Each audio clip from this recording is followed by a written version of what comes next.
ರಾಜ ನೋಡಲಿಕ್ಕೆ ಬಹಳ ದೊಡ್ಡ ರೀತಿಯಲ್ಲಿರ್ತಾರೆ, ತುಂಬ ಯಶಸ್ಸನ್ನು ಗಳಿಸಿರ್ತಾರೆ, ಸಾಮ್ರಾಜ್ಯವನ್ನು ಸೃಷ್ಟಿ ಮಾಡಿರ್ತಾರೆ. ಆದರೆ ಒಳಗಿಂದೆ ಒಂದು ಮಾತಿದೆ, ಆನೆ ಕಷ್ಟ ಆನೆಗೆ, ಇರುವೆ ಕಷ್ಟ ಇರುವೆಗೆ ಅನ್ನುವಂಥ ಮಾತು. ಒಳ್ಳೊಳಗೆ ಏನೇನು ಬೇಗುದಿಗಳಿರ್ತವೋ ಅದನ್ನು ಯಾರು ಕಂಡಿರ್ತಾರೆ? ಯಾಕೋ ಈ CJ ರಾಯ್ ದಿಢೀರ್ನೇ ಆತ್ಮಹತ್ಯೆ ಮಾಡ್ಕೊಂಡಿದ್ದಿದೆಯಲ್ಲ, ಅದನ್ನು ನೋಡಿದಂಥ ಸಂದರ್ಭದಲ್ಲಿ ಹಂಗನಿಸ್ತಾ ಇದೆ. ಯಾಕೆ ಆತ್ಮಹತ್ಯೆ ಮಾಡಿಕೊಂಡ್ರು ಅದಿನ್ನೂ ಕೂಡ ನಿಗೂಢವಾಗಿದೆ, ಇನ್ನೂ ಕೂಡ ಅದು ಹೊರಗಡೆ ಬರ್ತಾ ಇಲ್ಲ. ಅದನ್ನು ತಿಳಿಲಿಕ್ಕೀಗ ಮೂರು ಆಯಾಮಗಳಲ್ಲಿ ತನಿಖೆ ಶುರುವಾಗಿದೆ. ನಾವು ನಿಮಗೆ ನಿತ್ಯ ತೋರಿಸ್ತಾ ಇದ್ದೀವಿ 3 ಅಂಶಗಳ ಮೇಲೆ. ಅಂದರೆ ಏನೇನು ಇಲ್ಲಿ ತನಕ ಸಾಕ್ಷ್ಯಾಧಾರಗಳು ಸಿಕ್ಕಿವೆ ಅವುಗಳನ್ನು ಇಟ್ಕೊಂಡು ಅವುಗಳ ಆಧಾರದ ಮೇಲೆ ನಿನ್ನೆ ಈಗ ಶುರುವಾಗಿದೆ ತನಿಖೆ. ಅದರ ಒಂದಷ್ಟು ಮಹತ್ವದ ಅಂಶಗಳನ್ನು ನಾವು ನಿಮ್ಮ ಮುಂದೆ ಇಡ್ತಾ ಇದ್ದೀವಿ. ಏನದು ನೋಡಿ, CJ ರಾಯ್ಗೆ ಹಣ ಹೊಂದಿಸುವಂಥ ಸವಾಲು ಎದುರಾಗಿತ್ತು. ಇದು ಸಂಗತಿ. ಹಣ ಹೊಂದಿಸುವಂಥ ಸವಾಲು ಖಾಸಗಿ ವ್ಯಕ್ತಿಗಳಿಂದ ಈ ಹಣ ಹೂಡಿಕೆ ಆಗಿತ್ತು. ಹಣ ಹೂಡಿಕೆ ಮಾಡಿದ್ರು. ಹಣ ಹೂಡಿಕೆ ಆಗಿದ್ದನ್ನು ಏನು ಅಂದರೆ ಯಾವ ರೀತಿ ಈ ಸುಮ್ಮನೆ ಹೂಡಿಕೆ ಮಾಡಿರ್ತಾರ.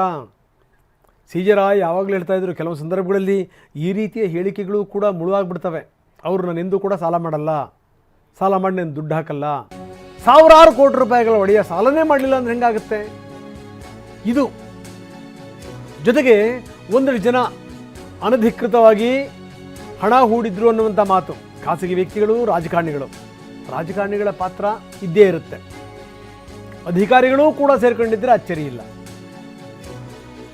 ಕೋಟಿ ಹಣ ಹೂಡಿಕೆ ಮಾಡಬೇಕಾಗಿತ್ತು.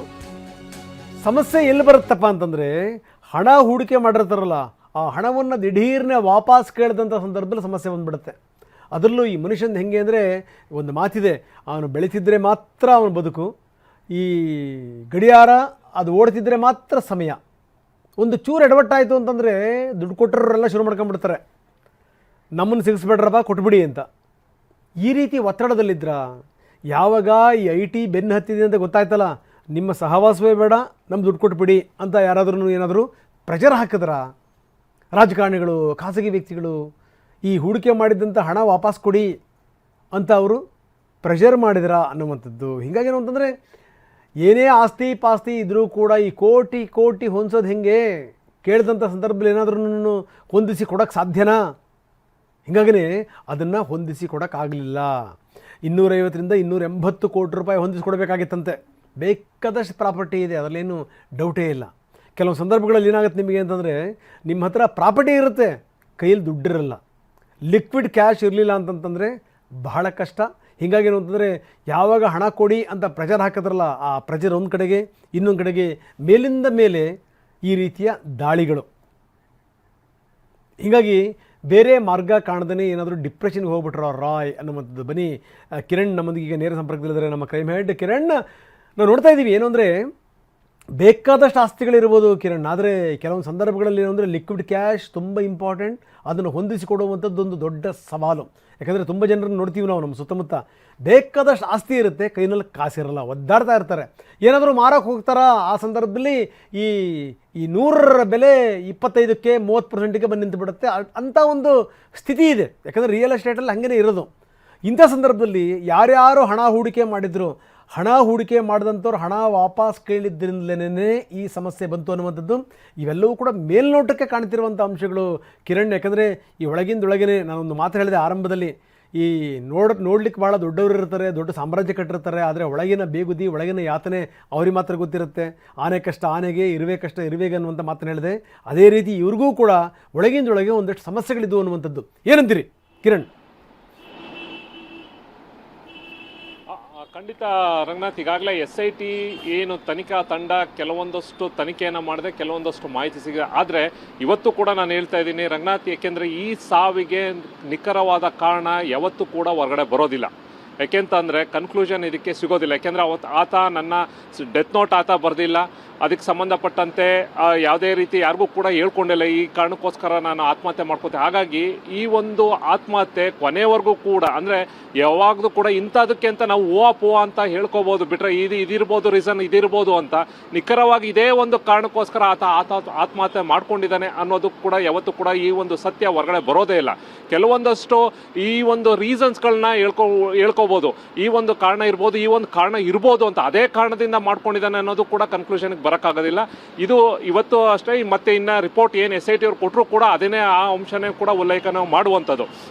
ಮುಖ್ಯವಾಗಿ ಅವರ ತನಿಖೆಯಲ್ಲಿ 3 ಅಂಶಗಳು ಹೊರಗಡೆ ಬರ್ತಾ ಇರುವಂಥ, ಅಂದರೆ ಆ ದಿಕ್ಕಿನಲ್ಲಿ ತನಿಖೆ. ಒಂದು, ಆತನ ಯಾವುದೇ ರೀತಿಯ ಸಾಲ ಮಾಡ್ದಲೇ ಪ್ರಾಜೆಕ್ಟ್ಸ್ಗಳನ್ನ ಸಾಕಷ್ಟು ಮಾಡ್ಕೊಂಡು ಬಂದಿದ್ದ. ಹಾಗಾಗಿ ಎಲ್ಲಿಂದ ಬಂತು ದುಡ್ಡು, ಅದೇ ಬ್ಲ್ಯಾಕ್ ಮನಿ ಯಾರು ಇನ್ವೆಸ್ಟ್ಮೆಂಟ್ ಮಾಡಿದ್ದು, ಅದು ಪೊಲಿಟಿಷಿಯನ್ಸ್ ಮಾಡಿದ್ರು, ಯಾರ್ಯಾರು ಮಾಡಿದ್ರು ಅನ್ನೋದನ್ನು ಕೂಡ ಸಾಕಷ್ಟಿದೆ. ಯಾಕೆಂತಂದರೆ ಆತನ ಪ್ರಾಜೆಕ್ಟ್ಸ್ಗಳಲ್ಲಿ ಸುಮಾರು 100%, ಒಂದು 25ರಿಂದ 30% ಮಾತ್ರ ಸಕ್ಸಸ್ ಆಗಿದೆ. ಆತನಿಗೆ ಇನ್ಕಮ್ ಏನಿದೆ ಬರ್ತಾ ಇದ್ದು, ಏನು ಆತನ ಪ್ರಾಫಿಟ್ ಏನು ಬರ್ತಾಯಿದೆ ಆ ಮಟ್ಟದಲ್ಲಿ ಇರಲಿಲ್ಲ. ಆದರೆ ಇನ್ವೆಸ್ಟ್ಮೆಂಟ್ ಮಾತ್ರ ದೊಡ್ಡ ಮಟ್ಟದಲ್ಲಿ ದೊಡ್ಡ ಪ್ರಾಜೆಕ್ಟ್ಸ್ಗಳನ್ನ ಕೂಡ ಆತ ಮಾಡ್ತಾ ಇದ್ದ. ಕೊಚ್ಚಿಲಿ 29 ಪ್ರಾಜೆಕ್ಟ್ಗಳನ್ನು ಕೂಡ ಮಾಡ್ತಾ ಇದ್ದ. ಆದರೆ ಎಲ್ಲಿಂದ ಬರ್ತಾ ಇತ್ತು ದುಡ್ಡು ಅನ್ನೋದನ್ನೇ ಈಗ ಇರುವಂಥ ಪ್ರಶ್ನೆ. ಯಾರು ಅದಕ್ಕೆ ಇನ್ವೆಸ್ಟ್ಮೆಂಟ್ ಮಾಡಿ, ಯಾವ ಬ್ಲ್ಯಾಕ್ ಮನಿ? ಯಾಕೆಂತಂದರೆ ರಾಜಕಾರಣಿಗಳು ಕೂಡ ಖಂಡಿತವಾಗ್ಲೂ ಬ್ಲ್ಯಾಕ್ ಮನಿನ ಇನ್ವೆಸ್ಟ್ಮೆಂಟ್ ಮಾಡಿರ್ತಾರೆ.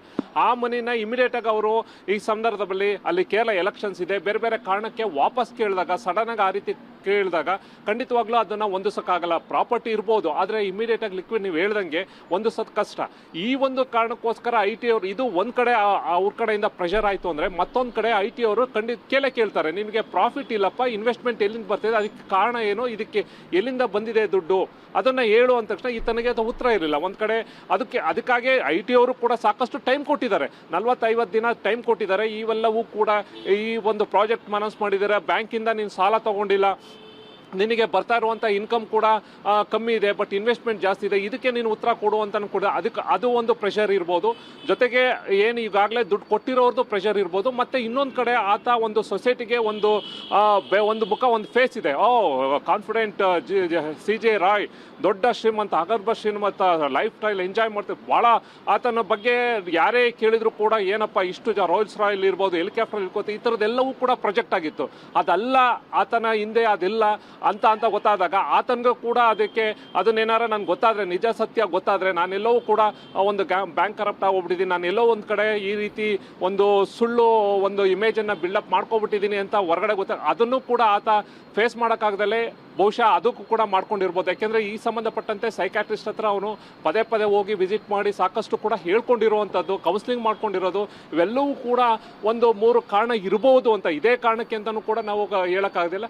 ಇವೆಲ್ಲವೂ ಕೂಡ ಅದಲ್ದಲೇ ಕೂಡ ಆತನಿಗೆ ಇವೆಲ್ಲವನ್ನು ಕೂಡ ಹೇಳ್ಕೊಳ್ಳೋಕ್ಕೆ ಒಂದು ಕೋರ್ ಫ್ರೆಂಡ್ ಸರ್ಕಲ್ ಅಂತ ಇರುತ್ತೆ. ಅಂದರೆ ಯಾರೇ ಒಂದು ಶೇರ್ ಮಾಡೋಕ್ಕೆ, ಆ ಥರ ಸ್ನೇಹಿತರು ಕೂಡ ಈತನ ಜೊತೆ ಯಾರೂ ಕೂಡ ಇರಲಿಲ್ಲ.